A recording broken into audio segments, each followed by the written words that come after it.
Hi, everyone, and welcome to day 7 of my 31 horror movies in October series. So, today we are going to take a look at a horror anthology film, an Amicus one, and that is the movie From Beyond the Grave from 1974. So, yeah, this is the last Amicus movie, actually, the last Amicus horror anthology, anyway. So, let's just go ahead and get into it. So there's four stories plus a wraparound main story. So from Beyond the Graves, a 1974 British anthology horror film from Amicus Productions, directed by Kevin Connor, produced by Milton Sabatsky, and based on short stories by R. Chetwynd Hayes. It was the last in a series of anthology films from Amicus. Four customers buy or steal items from a Temptations Limited, an antique shop whose motto is offers you cannot resist. A nasty fate awaits those who cheat the shop's proprietor, played by Peter Cushing. So that's basically the gist of it, what the movie's about. As far as cast goes, we have a great one. Peter Cushing is Temptations Ltd. Antique and Object Art Shop proprietor. Donald Pleasance is Jim Underwood. Angela Pleasance, his real life daughter, is Emily Underwood. Ian Bannon is Christopher Lowe. Diana Dors is Mabel Lowe. Nairi Dawn Porter is Susan Warren. And David Warner is Edward Charlton. And Ian Ogilvy is William Seaton. There's obviously a bigger cast than that, but those are like the main actors and actresses. But yeah, other than the main story wraparound, which is basically these four or five different people going into this antique shop that's run by Peter Cushing, and either, like it says, either looking for something, trying to bargain with them, or stealing something in essence. And then when they take that whatever thing it is that they got out of the shop, then it turns into one of the four short stories. So each story is probably about 15 minutes, 15 20 minutes, I would say. The first one is the Gate Crasher, which is basically about a guy who buys an antique mirror at a knockdown price, believing that he has tricked the proprietor into accepting that it is a reproduction. Um, the second one, I'm not going to get too much into these. It's a spoiler-free review, but the second story is An Act of Kindness is the title. A frustrated middle management drone trapped in a loveless marriage. Um, that's like the tagline for it. The Elementals, the third story. Reggie Warren, a businessman, enters the antique shop and puts a price tag of a cheaper snuff box in one he wants to buy. So he kind of cheats the proprietor there, and then he has the elemental is this thing that sits on his shoulder, and it's not good. And then the fourth and final story is called The Door, where William Seaton is a writer who buys an ornate door from a proprietor. He is unable to meet the proprietor's asking price, but agrees to a reduced price with him. Um, and then so like the door and the mirror from the first story, and the um I think the second story, An Act of Kindness, he gets a medal. Those are the things they get from the antique shop, a snuff box, and the elemental. Um, so yeah, I don't want to go too much into the four stories, other than you can imagine that there's um, like in the first story, the mirror, or I'm sorry, the gate crasher. Edward Charlton, played by David Warner, but who buys this antique mirror. Um, Things happen, and they're kind of creepy. And then An Act of Kindness is the one that has Ian Bannon, and Donald Pleasance and his daughter um, Angela Pleasance in it.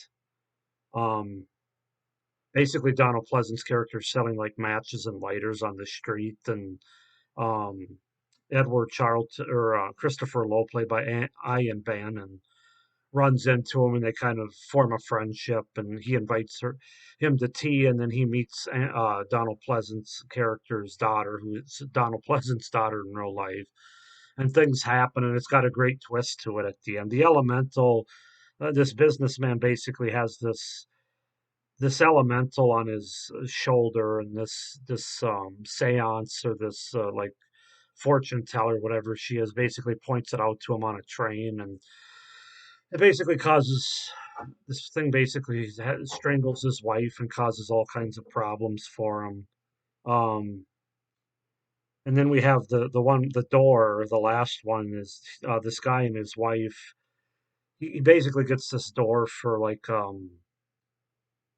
a storage cabinet or something. But when he goes to open it later, it ends up being bigger than a storage cabinet inside. And I'll leave it at that. So, but yeah, I really want you to check this movie out. I just don't want to give too much away in all the shorts, but I will kind of give you my thoughts on each of the shorts as far as how much I like them. So we'll get into the pros and cons now of this movie from Beyond the Grave. It's a good. I enjoy Amicus films, especially horror anthology Amicus films, and well, I don't think this one's quite as high up there for me as Asylum or The House That Dripped Blood. It's still very worthy, very good, enjoyable watch. You got to start with the acting throughout the movie. Everybody from Peter Cushing to Donald Pleasance's daughter, Angela Pleasance, Ian Bannon, they're all or Bannon. Everybody's fantastic in this movie. There's really not a false note anywhere in terms of the acting, I don't think, and all the stories as well as the wraparound. It's just great. You got great Amicus actors in here that we've seen in other Amicus films, and their presence really makes all the stories more intriguing and believable. And so even if all four of the stories in the wraparound doesn't work for somebody, these great actors and actresses in here add enough to it to make it a good watchable movie. It has a very enjoyable wraparound main story that's very realistic in how these other four short stories play into it. That doesn't always work in a horror anthology. Sometimes the wraparounds don't have anything to do with the stories, or they just don't. There's not a good transition there, but this has a very nice transition. The wraparound stories to the other four stories. So um, it's got the wraparound with Peter Cushing, of course, as the antique dealer or proprietor. It's very creepy atmosphere, and there are sort of creepy things that he's selling. Um, and then he just kind of creeps around the shop as well. They have really good camera shots and angles, and it's just a really effective sequence. All the times in that antique shop. I didn't think any of the four stories, and obviously the wraparound story, but I didn't think any of the four stories were awful or unwatchable or anything like that. Now I have my favorites.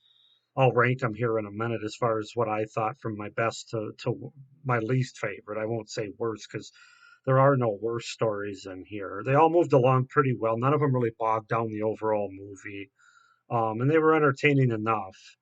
I enjoyed the Act of Kindness story the most. This is the one with Christopher Lowe, played by Ian Bannon, who's the middle-aged management drone trapped in a loveless marriage. His wife and his kid don't have much respect for him, so he kind of wanders. And like I said, he befriends Donald Pleasance's character, I think he's a veteran who's selling like matches and stuff on the street now, and he gets invited to his house for tea and he meets his daughter, and his daughter, let's just say there's some supernatural elements to it. And what I really like about this movie, besides the great acting in it and the story, is there's a great twist in this short. It's the least predictable one of all four of them, and so that's definitely my favorite. Best character development with the great twist ending. um I thought overall in the movie there was good cinematography to the movie and a really good score as well. We get our traditional Amicus score, which those are some of the best anthology scores in any anthology horror movie for my money. So, yeah, I really enjoyed it. Those are my pros. Couple of cons. Obviously, it's a PG movie, an Amicus movie. It's not going to be overly scary, but it is creepy. I mean, it is effectively creepy, but it's not going to be. It's not gory or bloody or anything with the PG rating. Not that that matters to me, but for some people that might be a thing.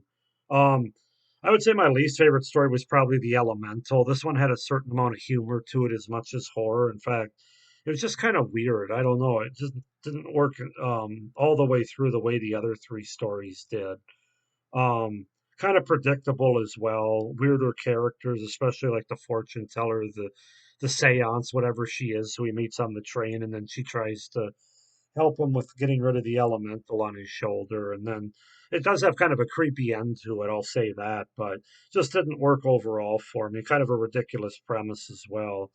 I don't think the door, the last one was the, I don't think that one was paced as well as the other ones. Um, but it isn't, but it was an intriguing story with great imagery.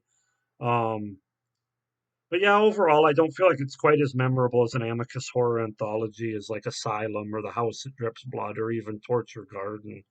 Um, and The Last Con is kind of a small one. Some of the effects are a little outdated. They don't work as well today when you watch it, but it's not like overly obvious or terrible, but that's just something that caught my eye. As far as the four stories, how I would rank them. Act of Kindness, number one. I would say The Gate Crasher with David Warner, the first story, would be number two. The Door would be number three, the last one, and then The Elemental would be four in terms of my ranking from most enjoyable or my favorite to my least favorite. But overall, it's definitely worth a watch, and it is a good Halloween October horror movie to watch. It really is. So that's From Beyond the Grave from 1974. I'm going to give this an 8 out of 10 as far as the rating goes. 8 out of 10. Go ahead and comment down below, guys, what you think of From Beyond the Grave if you've seen this Amicus film from the mid 70s. If not, I would recommend watching it, especially around this time of the year. It's got a very creepy, almost a macabre kind of feel to it. Not overly scary, certainly not gory or anything, and but enjoyable enough. It's really a good watch. So comment down below what you think. Like this video, hit the little notification bell to see next videos dropping. Subscribe to this channel to see the rest of my 31 horror movie series as well as what I got coming up in November. Well, I'll be taking a look at one of the most popular anthology shows of all time. So thank you for watching this video and stay scared as always. Thank you. Bye.